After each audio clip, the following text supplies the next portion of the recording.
Medical आणि paramedical फील्ड्समध्ये जायचं, even नर्सिंगमध्ये जायचं, ॲग्रिकल्चरल सायन्सेसमध्ये जायचं. म्हणजे या सगळ्या फील्ड्समध्ये ऑप्टोमेट्री असेल, फिजिओथेरपी असेल, ऑक्युपेशनल थेरपी असेल, असे अनेक अलाइड हेल्थ सायन्सेसमध्ये पण जायचं असेल तर ही नीट एकमेव परीक्षा आहे. First step is pure physics, second step is physics to maths, third step is pure maths, and fourth step is maths to physics. This is an implicit guess or implicit instruction by government, NTA, की तुम्ही guess करा.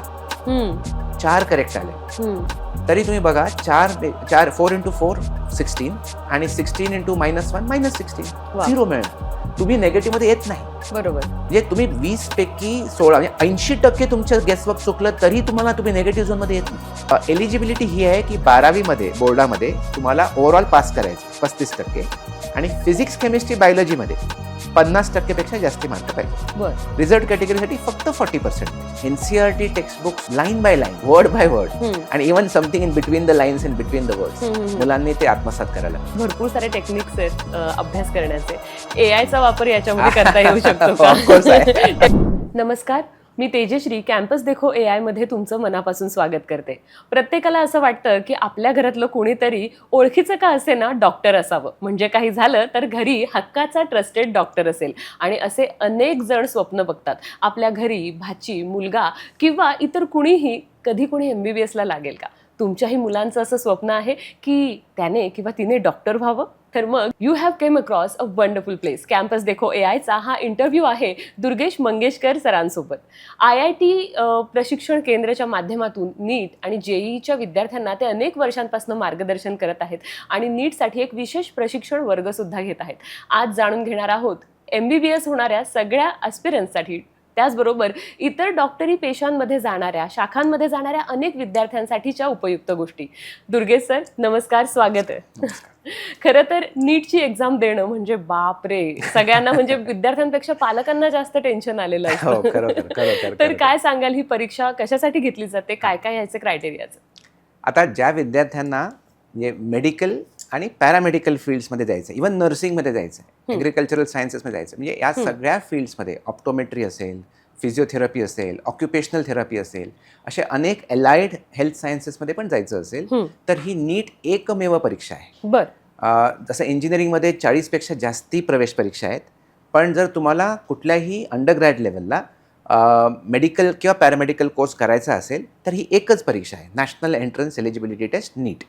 तर ही परीक्षा 720 मार्काची असते. Physics chemistry biology त्याच्यामध्ये main विषय आहेत आणि त्याच्यापैकी 50% पेपर हा बायोलॉजीचाच आहे. अच्छा. हां, तर त्यामुळे 720 मार्क आहेत आणि 180 प्रश्न असतात आणि 180 मिनिटं असतात. त्यामुळे प्रत्येक प्रश्नाला 1-1 मिनिटच मध्ये आपल्याला ते प्रश्न सॉल्व्ह करायचा असतो.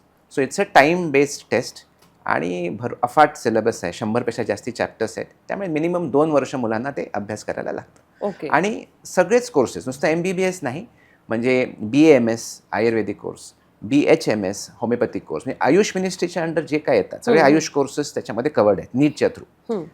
त्याचबरोबर physiotherapy, BPTH, BOT bachelor in occupational therapy, nursing आणि आता ऑप्टोमेट्री आणि असे अनेक वेगवेगळे कोर्सेस या पर्टिक्युलर नीट परीक्षेच्या थ्रू आहेत. त्यामुळे खूप व्यापक त्याचा स्कोप आहे आणि 24 लाख मुलं ही परीक्षा देतात.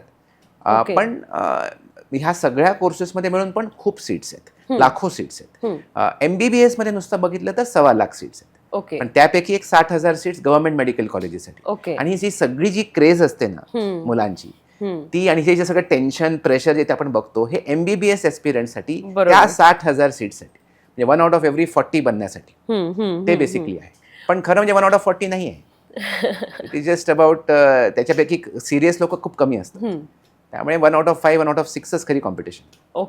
सो व्हाईट कोटचं स्वप्न बघणाऱ्या प्रत्येकाने नीट दिलीच पाहिजे. सो ही परीक्षा देताना भरपूर सारे चॅलेंजेस आहेत, वेगवेगळे विषय आहेत, त्यासाठी वेगवेगळे पर्सेंटेज आहेत, पर्सेंटाईल पण यामध्ये येतं. भरपूर तुम्ही रिझल्ट बद्दल पण सांगितलं. तर काय सांगाल याविषयी, की परीक्षेची तयारी करण्यासाठी काही स्मार्ट टिप्स सुरुवातीला?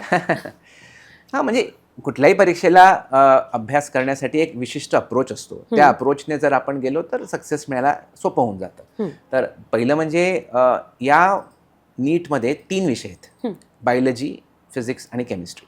बायोलॉजी हा बाय अँड लार्ज हा मेमरी ओरिएंटेड आहे, इन्फॉर्मेशन बेस्ड आहे. अंडरस्टँडिंग आहे, असं नाही की काहीच अंडरस्टँडिंग नाही आहे. इनफॅक्ट काही अंश म्हणजे मॅथमॅटिक्स पण आहे त्याच्यामध्ये, फिजिक्स आहे, केमिस्ट्री आहे, biology is actually applied all these 3 subjects.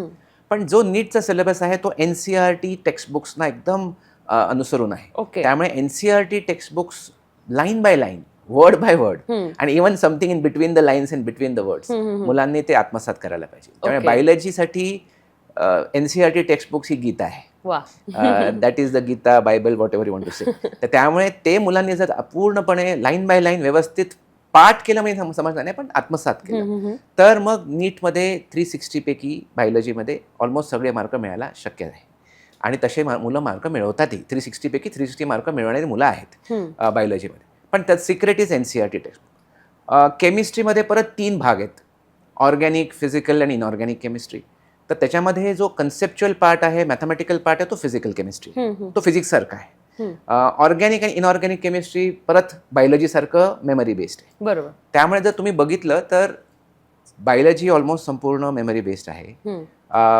केमिस्ट्रीमध्ये 2/3 is memory based आणि 1/3 ऑफ केमिस्ट्री म्हणजे इज लॉजिकल, कन्सेप्च्युअल, मॅथमॅटिकल ज्याला म्हणून. फिजिक्स पूर्णपणे कन्सेप्च्युअल आणि मॅथमॅटिकल आहे. त्यामुळे हे सगळे विषय थोडेसे वेगळ्या वेगळ्या फ्लेवरचे आहेत. आणि त्यामुळे काय होतं, विद्यार्थी त्याच्या त्याच्या क्षमतेप्रमाणे त्या लायकिंगप्रमाणे काही सब्जेक्ट्समध्ये मास्टरी लवकर मिळवतो, काहीमध्ये त्यांना वेळ लागतो. आणि तिथेच मग सगळा खेळ आहे खरं म्हणजे. एक बॅलन्स्ड, इव्हन हँडेड अप्रोच पाहिजे. सगळ्या या सब्जेक्ट्सना त्या पद्धतीने अभ्यास करायला पाहिजे. आपण बायोलॉजी पाठ करून शिकतो, फिजिक्स पण पाठ करायचा प्रयत्न करतात मुलं आणि तिथे अडकतो. आणि फिजिक्सवाला स्टुडंट जो फिजिक्समध्ये चांगला आहे तो कन्सेप्च्युअली समजून सगळं कळतो. बायोलॉजीमध्ये सगळं समजणं शक्य नाहीये, तुम्हाला ते इन्फॉर्मेशन ऍक्सेप्ट करावी लागते. हे असं आहे तर असं आहे, प्रकृतीने हे असं बनवलेलं आहे. आता ते का वगैरे प्रत्येक गोष्टीला का नसतो किंवा असेल तरी त्याचं उत्तर अजूनपर्यंत माणसांनी शोधलेलं नाहीये किंवा त्या पुस्तकात त्या स्कोपमध्ये नाही, त्या दायऱ्यात नाही. त्यामुळे थोडा कुछ मान के चलो कुछ जान के चलो असं त्या अप्रोचने पुढे जावं लागतं. त्यामुळे ह्या सगळ्या विषयांना व्यवस्थितपणे अभ्यास केला आणि ऑफकोर्स शेवटी समजून घ्या, अभ्यास चांगल्या शिक्षकांकडून शिका, प्रॉपर नोट्स बनवा आणि खूप परीक्षा द्या. Lots of mock test with analysis. आणि एक एरर नोटबुक बनवा स्वतःची, की कुठे कुठे माझ्या चुका होत आहेत ते एरर लिहित राहा. आपण त्या टाईपच्या चुका परत परत नाही करायच्या.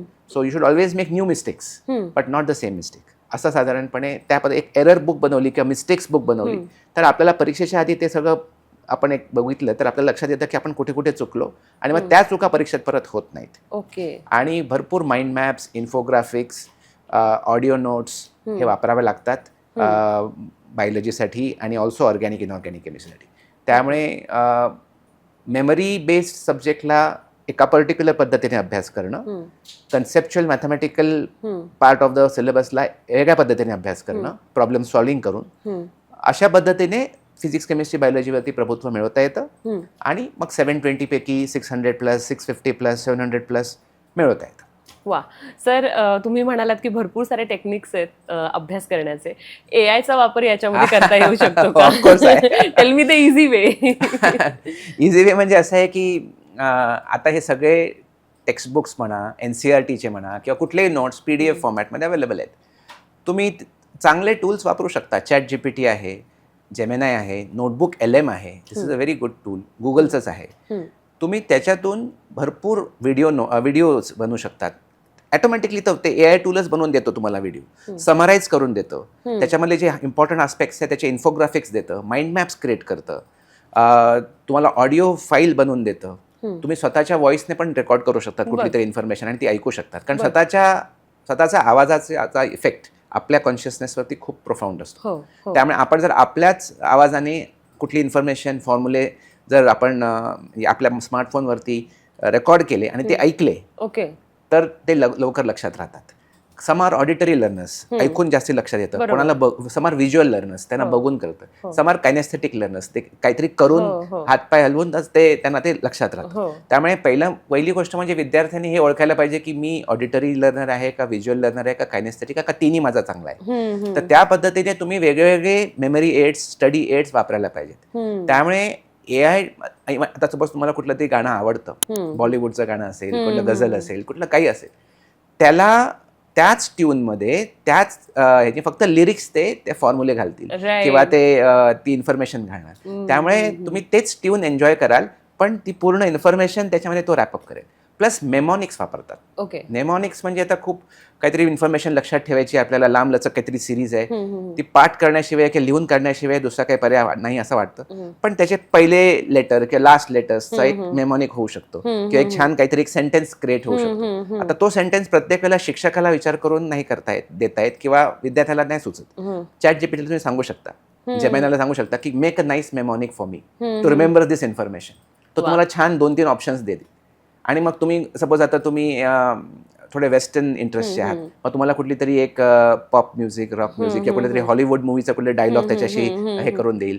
तुम्ही जर बॉलिवूड फॅन असाल तर तुम्ही तसं करेल, मराठी पिक्चरचे फॅन असाल तर तसं करेल. तुम्ही ज्या संस्कृतीचे आहात त्या अनुषंगाने तुम्हाला ते आयकॉन्स आणि ते हुक्स वापरून तुम्हाला तो मेमॉनिक क्रिएट करतो. It is easy to remember. ते खूप पर्सनलाइज आणि खूप छानपैकी ते होऊ शकतं. मला आठवलं यावरून सर, आमच्या इंग्लिशच्या क्लासमध्ये असे सर आम्हाला सुंदर शिकवायचे, कुठल्या गोष्टी व्याकरणातल्या, आणि 10वीच्या एक्झामच्या वेळी त्याचा खूप खूप फायदा आम्हाला सगळ्यांना झाला. सो विद्यार्थी जर आता बघत असतील तर जरूर या सांगितलेल्या टूल्सचा तुम्ही सगळे वापर करा. तुमचा टाइम जो आहे तो भरपूर सेव्ह होईल आणि अभ्यास करताना मजा येईल, ती आलीच पाहिजे. गेमिफाय होतं सगळं, छान होतं. राईट. सर, नीट परीक्षेचा पॅटर्न कसा आहे? फिजिक्स, केमिस्ट्री, बायोलॉजीला किती मार्क्स दिलेले असतात? 720 पैकी 360 मार्क हे बायोलॉजीचे आहेत. त्याच्यामध्ये पण 180 बॉटनी, 180 झुओलॉजी आहे आणि 180 मार्क तसंच फिजिक्स आहे आणि 180 मार्क केमिस्ट्री आहे. त्याच्यामध्ये मला हे सांगायची इच्छा आहे मुलांना की तुम्ही पेपर कसा अटेम्प्ट करता. पेपर तुम्हाला पूर्ण पेपर, अखंड पेपर येतो, सगळा 720 मार्काचा पेपर येतो. फिजिक्स, केमिस्ट्री, बायोलॉजी एकत्र येतो. फिजिक्सचा पेपर वेगळा, मॅथ्स, बायोलॉजीचा वेगळा, केमिस्ट्री असे नाही. एकाच वेळेला तुम्हाला पूर्ण पेपर एकाच वेळेला मिळणार. तेव्हा बरीच मुलं चूक काय करतात, फिजिक्स आधी अटेम्प्ट करतात, कारण त्यांना फिजिक्सची सर्वात जास्त भीती असते. जनरली नीट एस्पिरंट्सना फिजिक्स त्यांचं वीक असतं. मग ते ही भीती आधी आपण काढून घेऊया म्हणून फिजिक्स आधी अटेम्प्ट करतात. हे चुकतं. सर्वात आधी बायोलॉजी अटेम्प्ट करायला पाहिजे पहिल्या 45 ते 50 मिनिटामध्ये. नंतर तेवढेच 45-50 मिनिटामध्ये केमिस्ट्री करायला पाहिजे आणि शेवटचा ऑलमोस्ट 1.5 तास फिजिक्ससाठी द्यायला पाहिजे. जो विचार करून सॉल्व्ह करून लॉजिक लावून सोडवायचा पेपर आहे, that is a game changer. आणि बायोलॉजीमध्ये तुम्हाला जर त्याची इन्फॉर्मेशन माहिती असेल, प्रश्न बघून तुम्ही लगेच उत्तर देऊ शकता. त्याच्यामध्ये 30 सेकंड्स लागतात, 1 मिनिट पण लागत नाही. ओके. पण फिजिक्सचा एक प्रश्न सॉल्व्ह करायला मिनिमम 2 मिनिट्स लागतात. त्यामुळे नेहमी मुलांना इधर टाइम कन्स्ट्रेंट होतो फिजिक्समध्ये किंवा ते प्रॉब्लेम्स अवघड असतात, विचार करत राहतात कसं करायचं काय नाही, तिथेच भरपूर वेळ जातो. त्यामुळे फिजिक्स टाइम कन्झ्युमिंग आहे, अटेम्प्ट इट लास्ट. आणि बायोलॉजी फर्स्ट अटेम्प्ट करायला पाहिजे आणि एकाच राऊंडमध्ये पेपर अटेम्प्ट करायला पाहिजे, नॉट इन मल्टिपल राऊंड्स. काही बाकीच्या परीक्षांमध्ये 2 राऊंड स्ट्रॅटेजी वर्क करते, पण नीटमध्ये सिंगल राऊंड स्ट्रॅटेजी वर्क करते. अच्छा. Biology, chemistry, physics. वा. खरं तर या सिक्वेन्सने जर तुम्ही एक्झाम सोडवली तर वेळ वाचेल आणि जास्तीत जास्त प्रश्न कमी वेळात सॉल्व्ह करता येतील. महत्वाचं आहे सर हे. मागच्या वेळी ची जर नीटची एक्झाम पाहिली किंवा पत्रक पाहिलं परीक्षेचं, तर क्वेश्चनरमध्ये फिजिक्स सगळ्यात टफ होता असं सगळेजण म्हणाले. तर या वर्षी तसं असणार आहे का? आता परीक्षा भरपूर जणांनी दिली असेल, देणार असतील, तर काय तुम्हाला वाटतं? नाही, फिजिक्स म्हणजे 2025 पासून हा ट्रेंड आता मोरॉलेस सेट आहे. बरं. त्यामुळे नीटचा पेपर फिजिक्समध्ये टफ असणार आणि दॅट इज द मार्क्स डिफरन्शिएटर. आता हे नॅशनल टेस्टिंग एजन्सी ही परीक्षा सेट करते, त्यांचा पण एक कॉन्ड्रम आहे, एक पझल आहे की ही या पेपरमध्ये 720 पैकी 720 मार्क मिळू नये किंवा मुलांचा ऑल इंडिया रँक 1 पण साधारण एक 650 आणि 700च्या मध्ये असावा. मग त्याला कुठे ट्रॅप करता येईल? बायोलॉजीमध्ये नाही ट्रॅप करता येणार, कारण बायोलॉजी शेवटी त्या एनसीईआरटीच्या चौकटीतच त्यांना प्रश्न विचारावा लागतात. त्यामुळे त्याच्यातून बाहेर जर प्रश्न विचारला गेला तर आउट ऑफ सिलेबस म्हणून ते अलिगेशन्स येतात आणि मग सगळ्यांना बोनस मार्क्स द्यावे लागतात. त्यामुळे मग ते जर कोणीतरी पिटपॅट केलं असेल व्यवस्थितपणे, line by line, word by word शब्द व्यवस्थित अभ्यास केला असेल, तर बायोलॉजीमध्ये 360 पैकी 360 मिळण्यासाठी काही तुम्ही करू शकत नाही, मिळणारच त्या मुलाला. केमिस्ट्रीमध्ये थोडा स्कोप आहे. जर फिजिकल केमिस्ट्री किंवा ऑर्गॅनिक केमिस्ट्रीमध्ये थोडे कन्सेप्च्युअल क्वेश्चन्स घातले गेले तर तिथे मार्क कमी होऊ शकतात. पण सर्वात जास्त स्कोप जो पेपर सेटरला आहे की फिजिक्समध्ये you can plant as many time sings minds. Okay. आणि तिथे मग मुलं अडकतात. तिथे मग मुलांना तेवढे मार्क, इतर तेवढे प्रश्न अटेम्प्ट करता येत नाहीत किंवा ते चुकतात, ट्रिकी असू शकतात, ट्विस्टेड असू शकतात. त्यामुळे फिजिक्स लॉजिकली पण बघायला गेला तर physics only will be the marks difference. It is a rank डिफरन्शिएटर.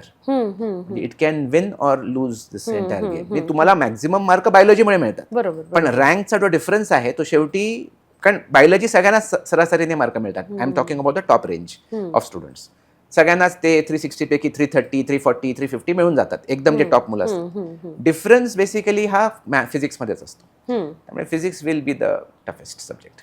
Concept बघायला गेलं तर बायोलॉजीच्या या इझी आहे, तुम्ही बाय हार्ट करू शकता सहज लक्षात ठेवून. इझी नाही आहे, इझी नाही आहे बायोलॉजी, इझी नाही आहे. पण ऍटलिस्ट ते तिथे म्हणजे खूप तुम्हाला ऍप्लिकेशन ऑफ माइंड किंवा कॅल्क्युलेशन्स किंवा कन्सेप्च्युअली ट्रिकी असं होत नाही. ओके. जर अभ्यास केलाय, समजलाय, तर त्याच्यामध्ये पण समजण्यासारख्या गोष्टी खूप आहेत बायोलॉजीमध्ये. तर त्यामुळे दॅट इज डेफिनेटली देअर. हां, तर तुमचा प्रश्न होता? माझा प्रश्न होता की फिजिक्सचा पेपर सॉल्व्ह करताना कुठले मुद्दे लक्षात ठेवावेत सगळ्या विद्यार्थ्यांनी, की जसं बायोलॉजीचं तुम्ही सांगितलं AI टूल्स वापरू शकता, व्हिज्युअल तुमची मेमरी असेल तर तुम्ही ते टूल्स लक्षात ठेवून किंवा व्हिज्युअल्स लक्षात ठेवून प्रॅक्टिस करू शकता.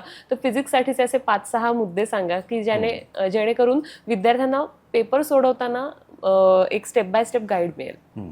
ॲक्च्युली फिजिक्सचं सगळ्याच एक्झामसाठी एकच आहे ते सूत्र, की कुठलाही प्रश्न असेल फिजिक्सचा, इट्स अ 4 स्टेप सोल्युशन.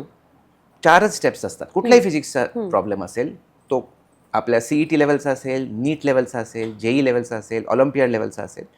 पहिलं म्हणजे कुठले कन्सेप्ट्स आणि लॉज आणि प्रिन्सिपल्स त्या पर्टिक्युलर प्रॉब्लेमसाठी लागणार आहेत, ते आयडेंटिफाय करणं हा पहिला स्टेप आहे. सेकंड, त्या कन्सेप्टला मॅथमॅटिकल स्पेसमध्ये आणणं, म्हणजे फिजिक्सपासून एक फॉर्म्युला तरी लिहिणं किंवा काहीतरी इक्वेशन सेटअप करून एक डिफरन्शियल इक्वेशन सेटअप करणं किंवा इंटिग्रल सेटअप करणं, म्हणजे बेसिकली त्याला फिजिक्सपासून मॅथमॅटिक्समध्ये आणायचं. तिसरी स्टेप, मॅथमॅटिक्सच्याच लेवलला ते सॉल्व्ह करायचं. आणि चौथी स्टेप, परत मॅथ्स म्हणून त्याला इंटरप्रिट करायचं. जे उत्तर काढलंय तुम्ही सॉल्व्ह करून, interpreted back in the language of physics. त्यामुळे first step is pure physics, second step is physics to maths, third step is pure maths, and fourth step is maths to physics. आता ह्याच्यामध्ये होतं असं, या नीटच्या परीक्षेमध्ये first स्टेपमध्येच मुलं बऱ्याच वेळेला मार्क खातात आणि कधी कधी सेकंड स्टेपला.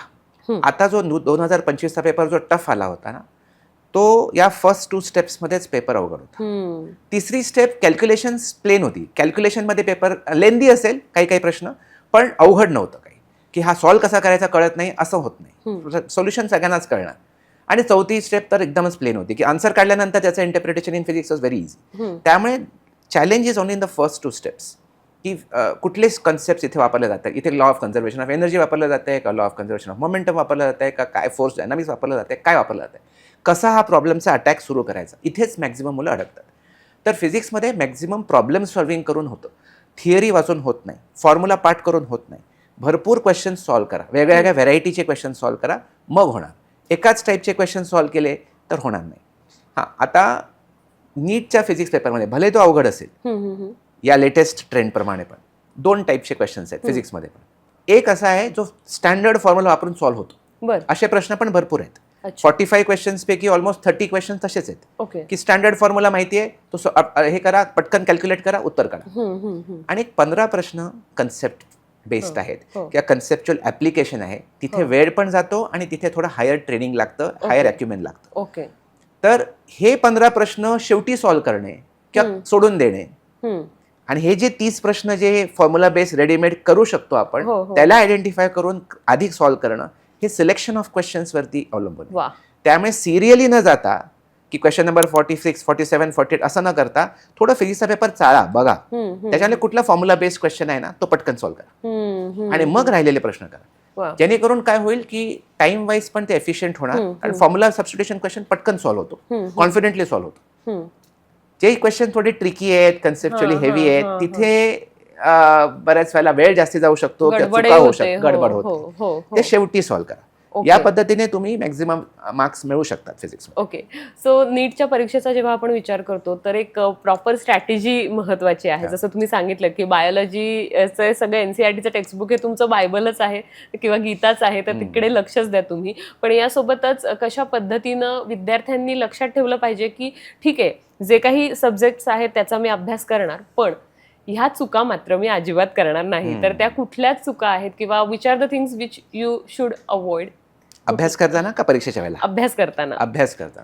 अभ्यास करताना म्हणजे तुमचं झुकाव एका पर्टिक्युलर विषयावरती जास्ती होतो. म्हणजे बॅलन्स्ड टाइम डिस्ट्रीब्युशन पाहिजे. म्हणजे तुम्ही आता फिजिक्सला 25% महत्व आहे ना, 180 आउट ऑफ 720. केमिस्ट्रीला पण 25%च महत्व आहे, बॉटनीला 25% महत्व आहे, झुओलॉजीला 25% महत्व आहे. तर असा तो पेपर आहे. त्यामुळे तुम्ही या चारही विषय, आपण 4 विषय म्हणूया, बॉटनी, झुओलॉजी, फिजिक्स, केमिस्ट्री, चारही विषयांना इक्वल महत्व द्यायला पाहिजे. ओके. कारण त्याला तेवढेच 180 मार्क आहेत. तर डिस्ट्रीब्युशन ऑफ टाइम, तुम्ही किती वेळ देताय ते महत्वाचं आहे. हां, तुमच्या कुठला तरी एक सब्जेक्ट वीक असू शकतो. जो सब्जेक्ट वीकेस्ट आहे त्याला जास्ती वेळ देणं गरजेचं आहे. युजली मुलं काय करतात, जो सब्जेक्ट आपला सर्वात आवडीचा आहे आणि सर्वात स्ट्रॉंगेस्ट आहे तेच करत बसतात, आणि जे वीकेस्ट आहे किंवा जो आवडत नाही ते आपण उद्या करू, परवा करू, भागांकडे दुर्लक्ष करणं. आणि त्याच्यामुळे मग एक टॉपिक खूप स्ट्रॉंग होऊन जातो सब्जेक्ट, आणि दुसरा सब्जेक्ट खूपच वीक होऊन जातो. तर हे तफावत होऊ द्यायची नाही. सो इनइक्वालिटी समाजात आहे, पण आपल्या प्रिपरेशनच्या या 4 विषयांबद्दल मी म्हणेन की फेवरेटिझम नको. आणि ऍक्च्युअली कॉन्ट्रास्ट स्ट्रॅटेजी वापरायची. जे सर्वात कमी आवडतं त्याला जास्ती वेळ द्यायचा. हो, म्हणजे पानातलं सगळं संपवायचं असं आई जे म्हणते त्या पद्धतीनं सगळ्या विद्यार्थ्यांनी ते केलं पाहिजे. अजून एक मला असं वाटतं, मी ज्यावेळी शाळेत होते किंवा कॉलेजेसमध्ये होते तर त्यावेळी आमच्याकडे टेस्ट पेपर सोडवण्याला खूप महत्व होतं. तर नीटच्या बाबतीत तसं महत्वाचं आहे का? 100%. म्हणजे ऍक्च्युली कुठल्याही स्पर्धा परीक्षेमध्ये तसं आहे. मॉक टेस्ट तर अतिशय गरजेचं आहे. म्हणजे मिनिमम एक 40-50 मॉक टेस्ट विद्यार्थ्यांनी द्यायला पाहिजेत नीटच्या आधी. कारण ही नीटची परीक्षा खूप कटथ्रोट कॉम्पिटिशनची आहे, आणि एक प्रश्न 1 मिनिटं मिळतो आपल्याला. त्यामुळे आणि एक प्रश्नाला 4 मार्क आहेत. तोच प्रश्न चुकवला तर -1 होतो. सो निगेटिव्ह मार्किंग आहे. सो त्यामुळे 5 मार्काचा डिफरन्स होऊन जातो एका प्रश्नाला करेक्टली किंवा इनकरेक्टली सॉल्व्ह केल्याने. सो त्यामुळे बरेच वेळेला 100 मार्काचा फरक असतो 2 विद्यार्थ्यांमध्ये. तो 100 मार्क नसतो, तो 20च प्रश्नांचा फरक असतो. ह्यांनी 20 प्रश्न चुकवले, ह्याला -20 मिळाले, आणि त्याच मुलाला 20 प्रश्न करेक्टली मिळवले, त्याने +80 मिळाले. त्यामुळे हा डिफरन्स जो दिसतोय 100 मार्काचा, तो खरा 20 प्रश्नांचाच आहे. यामध्ये मॉक टेस्ट देणं खूप गरजेचं आहे. त्यामुळे ही अटेम्प्ट स्ट्रॅटेजी, की आधी बायोलॉजी करा, मग केमिस्ट्री, मग फिजिक्स, किती वेळ कशाला द्या, कुठला प्रश्न आधी करा, कुठला प्रश्न नंतर करा, किती सॉल्व्ह करा, किती गेस करा, हे खूप महत्वाचं आहे. आता तुम्ही म्हणाल की गेसिंग पण पॉसिबल आहे. +4 -1 मार्किंग स्कीमचं एक मला वैशिष्ट्य सांगतो. म्हणजे ideally this is an implicit guess or implicit instruction by government, NTA, की तुम्ही गेस करा. आता तुम्ही सांगतो कसं.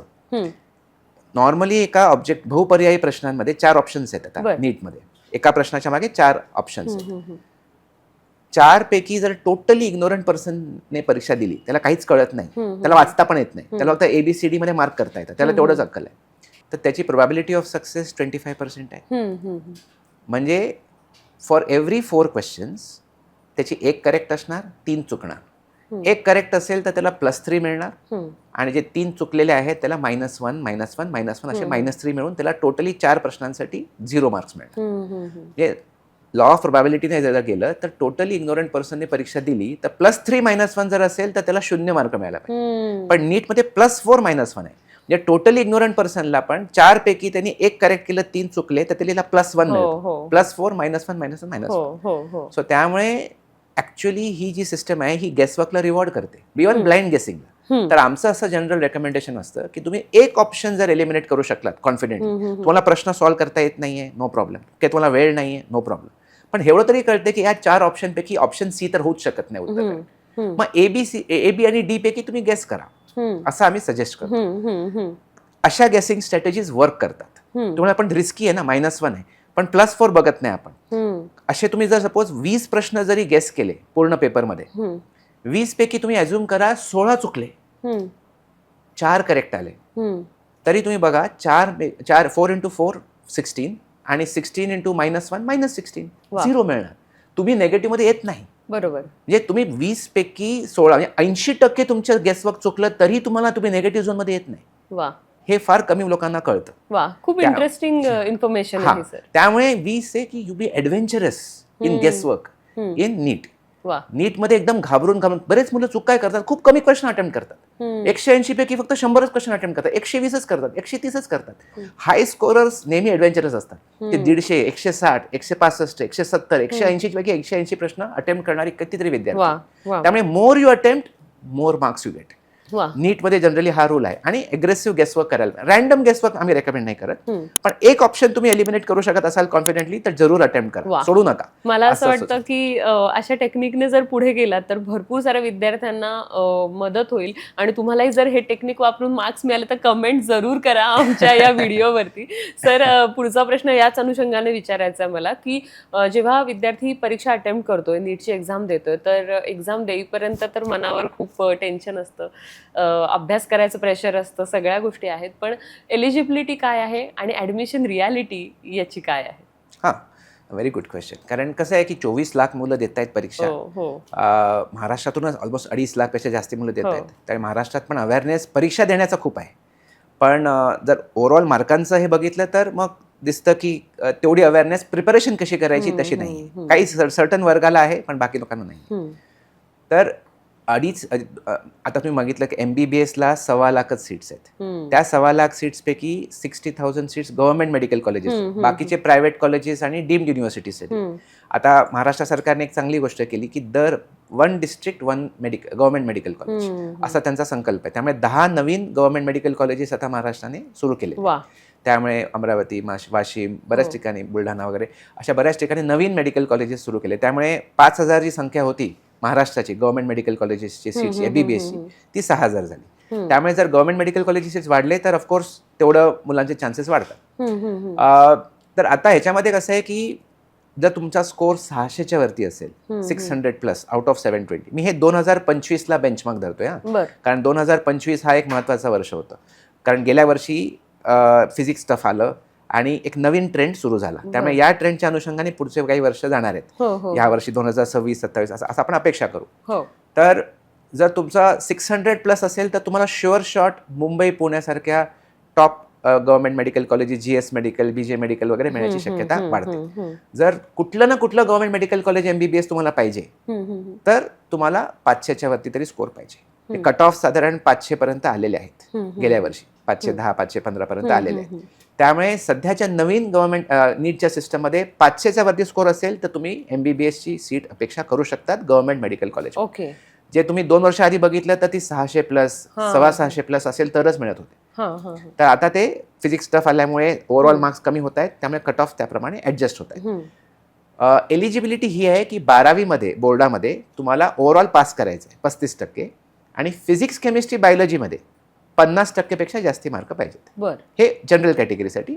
रिझर्व्ड कॅटेगरीसाठी फक्त 40% पाहिजेत. हे तुम्हाला जर 12वीत 50% फक्त असतील PCB मध्ये तर यू आर क्लिअरिंग एलिजिबिलिटी. मग तुम्ही 50% मिळवा किंवा 90% मिळवा, त्यांनी काही फरक नाही पडणार. तुमच्या ऍडमिशन नीटच्या रँकवरतीच असणार आहे. आणि सध्या नीटला पर्सेंटाईल आपण ते देत नाहीत, नीटला मार्क असतात आणि मार्क रँकमध्ये कन्वर्ट होतात. पर्सेंटाईल हे पुढे होऊ शकतं जर मल्टिपल स्लॉट्समध्ये नीट परीक्षा झाली तर. वा. सर, भरपूर सारे विद्यार्थी जे इंजिनिअरिंगला अटेम्प्ट करतात ते सुद्धा नीट देतात.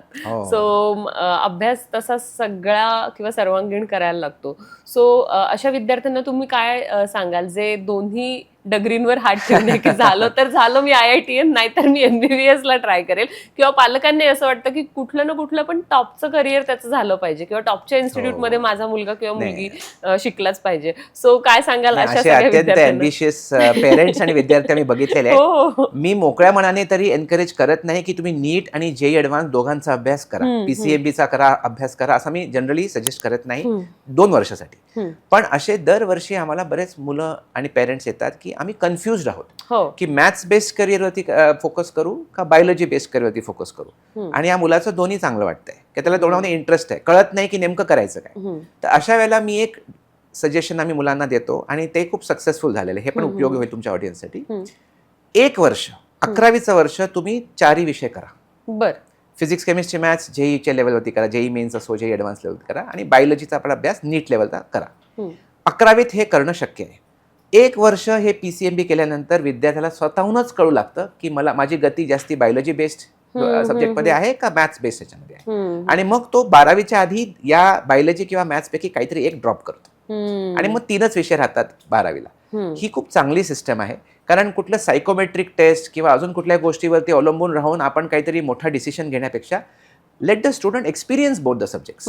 1 वर्षभर त्यांनी दोघांचा अभ्यास करू दे, आणि तेव्हा 11वीचं वर्ष फार स्ट्रेसफुल नसतं, तेव्हा करू हो, दे हो. आणि मग let the child drop one of the subjects. Okay. हे दिस हॅज वर्कड फॉर 90-95% केसेस. पण हे 5-10% केसेसमध्ये होत नाही. काही मुलं म्हणतात नाही आम्हाला दोन्ही चांगले, आम्ही 12वीत पण दोन्ही करू. आणि असे अनेक विद्यार्थी दरवर्षी 2-3 विद्यार्थी आहेत. आता एक आमची लाहोटी फॅमिली होती, त्याच्या एक भाऊ पण, मिहीर लाहोटी पण आणि पूर्वी लाहोटी पण, दोघंही त्यांनी दोन्ही केलं. They crack this also and that also. वा. आणि असे अनेक उदाहरण आहेत. म्हणजे त्यांनी जेई ॲडव्हान्समध्ये पण रँक मिळवला आणि नीट पण क्रॅक केली. शेवटी मग ते नीटला गेले किंवा हे गेले डिपेंडिंग ऑन देअर इंटरेस्ट. हां, पण असं करणं शक्य आहे.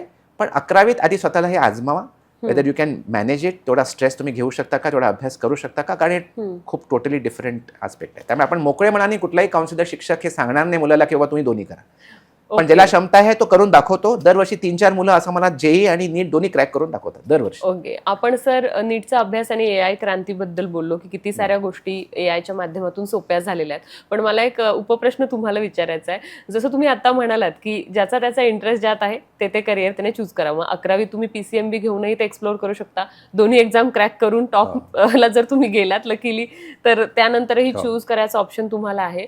पण भरपूर साऱ्या विद्यार्थ्यांचं असंही होतं, जे तुम्ही अनुभवलं असेल की इवन दो त्यांनी MBBS ला ऍडमिशन घेतलं, पण जेव्हा प्रॅक्टिकली काम करायची वेळ येते त्यावेळी त्या सगळ्या मेडिकलच्या गोष्टी त्यांना बघवतच नाहीयेत आणि then they opted for another career or another simpler course, right? किंवा तर अशा काही गोष्टी मार्कच मिळाले नाहीत, त्याच्यामुळे होऊ शकतं.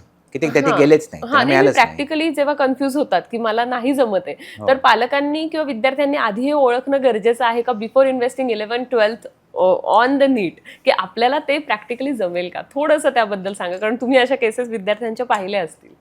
नाही, पण हे थोडं अवघड आहे. म्हणजे हे 11वी-12वीच्या लेवलला गेज करणं, जे हे थिअरिटिकल अभ्यासाने ते जे काही बायोलॉजीमध्ये प्रॅक्टिकल्स करतात 11वी-12वीमध्ये किंवा इव्हन शाळेमध्ये पण, त्या बेसिसवरती स्वतःचा इंटरेस्ट आहे का मेडिकल फील्डमध्ये जाण्याचा.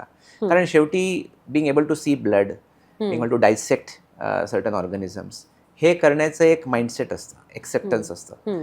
हे सगळं मध्ये ती माइंडसेट असेल तर त्यांनी करावं, नसेल तर मग फेरविचार करावा. तर असं साधारणपणे आहे ते. म्हणजे त्यामुळे ह्या प्रश्नाचं उत्तर इझिली कोण काउन्सिलर देऊ शकणार नाही किंवा शिक्षक देऊ शकणार नाही. हे विद्यार्थ्याला स्वतःहूनच कळायला पाहिजे. आणि मला असं वाटतं MBBS किंवा कुठलाही डॉक्टरी पेशा हा आपल्याकडे सेवाव्रत म्हटलं जातं. तुमच्यामध्ये उपजत ती वृत्ती आहे का, हे सुद्धा तुमचं लाईफ डिसाईड करू शकतं. कारण कुठेही कधी केव्हाही कॉल आला पेशंटचा तरी रात्रीतून उठून डॉक्टरला अतिशय सेवाभावाचा तो प्रोफेशन आहे. आणि ती पॅशन जेन्युइनली असेल तरच त्या माणसाने डॉक्टर या मेडिकलच्या फील्डमध्ये जावं. अदरवाईज हे प्रत्येकाचं, it's not everybody's cup of tea. Right. So खूप साऱ्या गोष्टी सर यामध्ये आहेत. त्याच्यामध्ये मला एक सांगायचं, काही मुलांना ना तिथे या MBBS किंवा BMS, BHMS किंवा BDS जाताच येत नाही, कारण नीटमध्ये मार्क मिळत नाही. पण अशा विद्यार्थ्यांना मला सांगायचं की तुम्ही जो अभ्यास केलेला आहे फिजिक्स, केमिस्ट्री, बायोलॉजीचा नीटसाठी, त्याच अभ्यासाच्या बेसिसवरती PCB based VIT Vellore, Manipal, SRM अशा नॅशनल प्रायव्हेट ऑटोनॉमस कॉलेजेसमध्ये एंट्रन्स एक्झाम्स आहेत आणि त्याच्या थ्रू तुम्ही बायोटेक्नॉलॉजीमध्ये ऍडमिशन घेऊ शकता. किंवा फार्मसीची CET आहे, फार्मसी CET तुम्ही क्रॅक करू शकता. तर असे बाकीचे पण बरेच कोर्सेस आहेत जे तुम्ही क्रॅक करू शकता, जरी तुम्हाला नीटमध्ये मार्क मिळाले नसतील तरी. आणि जरी तुम्हाला मार्क 500-600 नसतील, 200-300-400 असतील, तरी बाकीचे भरपूर कोर्सेस आता नीटच्या अंडर आलेले आहेत. आणि त्याचे कट ऑफ खूप हाय नाही आहेत. हे हाय कट ऑफ जे आपण नॉर्मली म्हणतो ते फक्त MBBS आणि या BDSच्या कोर्सेससाठी आहेत. बाकीच्या कोर्सेसमध्ये तेवढा कट ऑफ नाही. सर, पुढचा प्रश्न माझा असा आहे की ही परीक्षा किती टफ आहे याबद्दल तर आपण बोललो, कशी सॉल्व्ह करायची याबद्दल बोललो, पण 2024 मध्ये असा आरोप झाला होता की नीटचा पेपरच लीक झाला, म्हणजे क्वेश्चनर लीक झाली. सो यावरती सुप्रीम कोर्टने एक कमिटी बसवली, भरपूर वेगवेगळे निर्णय दिले आणि ही परीक्षा आता पुन्हा ऑनलाईन करूया किंवा इझी स्मार्ट आन्सरवाली करूया असं एक झालं. पण अजूनही पेन पेपर थ्रूच एक्झाम दिली जाते. सो काय तुम्हाला सांगायचं? राधाकृष्णन कमिटी रिपोर्टने दिलं होतं की रेकमेंड केलं होतं की असे परत काही होण्याची शक्यता नसायला पाहिजे. म्हणजे कॉपी झाली होती, नाही झाली होती, किंवा काही लीक झालं होतं, नाही झालं होतं, हे काही सिद्ध झालं नाही. सुप्रीम कोर्टने असं रेकमेंड केलं की भावी काळामध्ये असे कुठले कंप्लेंट्स येऊ नये, अशी कुठली तक्रार येऊ नये म्हणून तुम्ही ऑनलाईन करा.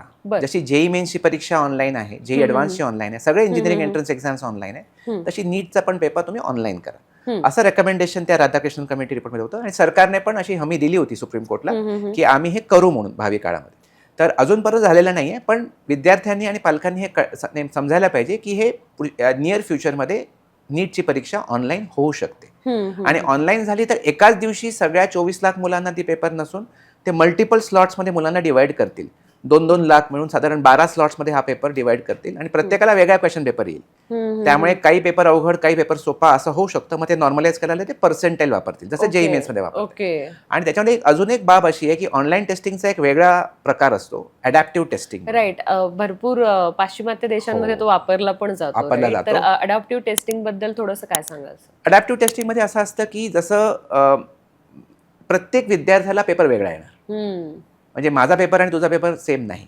मला एक प्रश्न येणार, जो प्रश्न मी करेक्टली सॉल्व्ह केला तर त्याचा पुढचा प्रश्न ह्याच्यापेक्षाही अवघड असणार आणि मी जर तो चुकीचा सॉल्व्ह केला तर त्याचा नेक्स्ट प्रश्न ह्याच्यापेक्षा सोपा असणार. तर मला एक ट्रेन ऑफ क्वेश्चन्स येतील जे तुला वेगळे येतील, मला वेगळे येणार. त्यामुळे प्रत्येक विद्यार्थ्याचा क्वेश्चन पेपर वेगळा असणार आणि त्याला नॉर्मलाइज करायची एक एस्टॅब्लिश प्रोसिजर आहे, मॅथमॅटिकल प्रोसिजर आहे.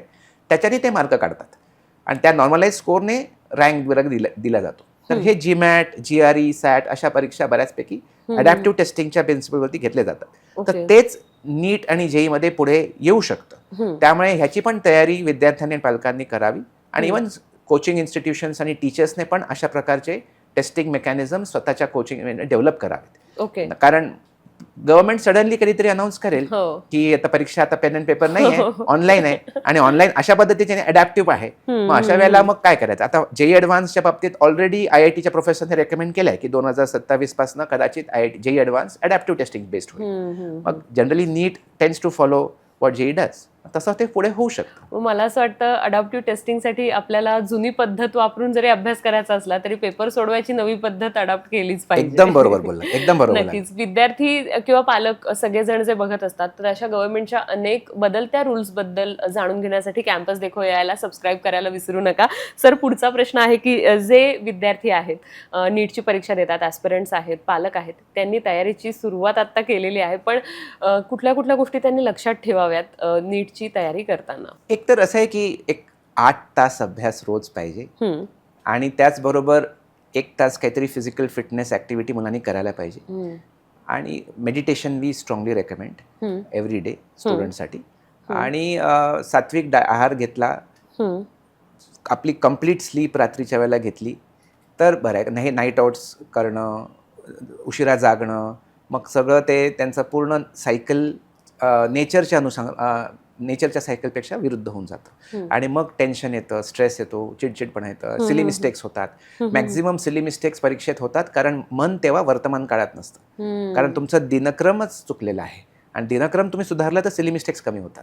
तर त्यामुळे ह्या सगळ्या गोष्टींचं खूप कॉन्ट्रीब्युशन आहे परीक्षेच्या ह्याच्यासाठी. त्यामुळे पालकांनी आणि विद्यार्थ्यांनी एकतर मुलांनी अभ्यास तेवढा करायला पाहिजे.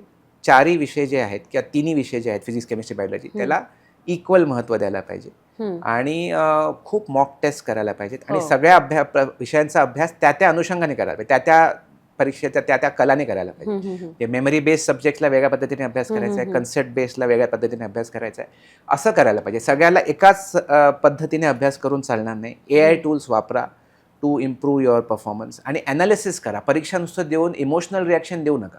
Don't look at test like a win lose proposition. Look at test as a win learn proposition. परीक्षेतून शिका.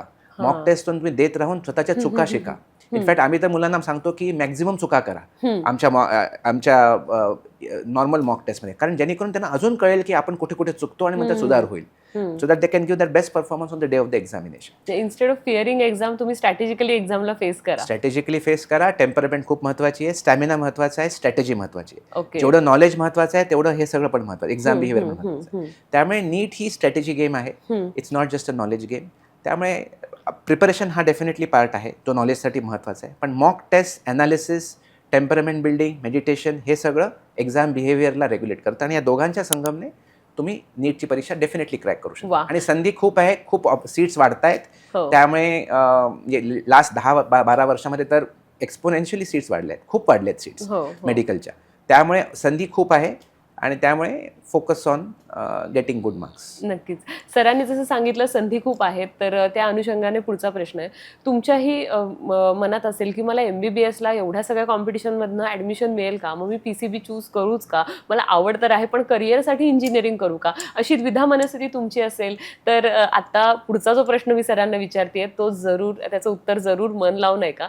सर, MBBSसाठी मला ॲडमिशन नाही मिळालं, even though I scored good, पण काही एक कट ऑफ काही थोड्या मार्कांनी संधी गेलीच समजा, तर अशा विद्यार्थ्यांसमोर कोणते चांगले पर्याय करिअरसाठीचे उपलब्ध आहेत? आत्ताचं युग हे टेक्नॉलॉजीचं युग आहे, सो कुठले कोर्सेस तुम्ही विद्यार्थ्यांना आणि पालकांना आता सजेस्ट करा? नाही, खूप एक्साइटिंग कोर्सेस आहेत आणि बायोलॉजी इज अ फ्युचर. म्हणजे बायोलॉजी बेस्ड खूप काही काही टेक्नॉलॉजीमध्ये पण होत आहे आणि सगळीकडे होत आहे.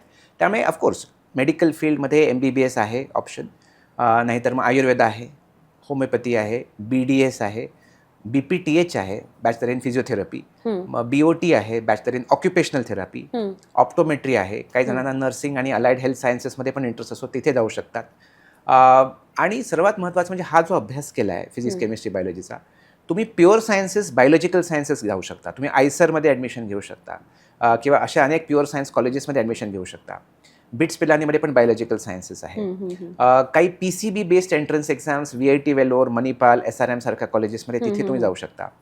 प्लस तुम्ही जर प्युअर सायन्सेसमध्ये गेलात तर तुम्हाला लक्षात येईल की फिजिक्स केमिस्ट्री मॅथ्स आणि बायोलॉजी ह्याचं कन्व्हर्जन झालेलं आहे. त्यामुळे mathematical biology, biological mathematics, computational biology, bio informatics, bio engineering, असे अनेक टिश्यू इंजिनिअरिंग, असे एकदम डिफरंट आणि न्यू फील्ड्स निर्माण पण होत आहेत आणि ऑलरेडी झालेले आहेत. आता AI वापरून पण आता जेनेटिक्समध्ये खूप रिसर्च चालू आहे, त्यामुळे तिथेही भरपूर स्कोप आहे. त्यामुळे जर तुम्हाला नीटची परीक्षा नाही क्रॅक झाली, MBBS नाही मिळालं, एक तर ऑप्शन आहे की तुम्ही रिपीट करू शकता आणि पुढच्या वर्षी देऊ शकता, हा एक ऑप्शन आहे. पण तुम्हाला याच वर्षी काहीतरी तुम्हाला या तुमच्या मेहनतीचं चीज करायचं असेल तर तुम्ही या वेगवेगळे बायोलॉजी बेस्ड कोर्सेस करू शकता आणि नंतर मग तुम्ही डॉक्टर्सना असिस्ट करू शकता.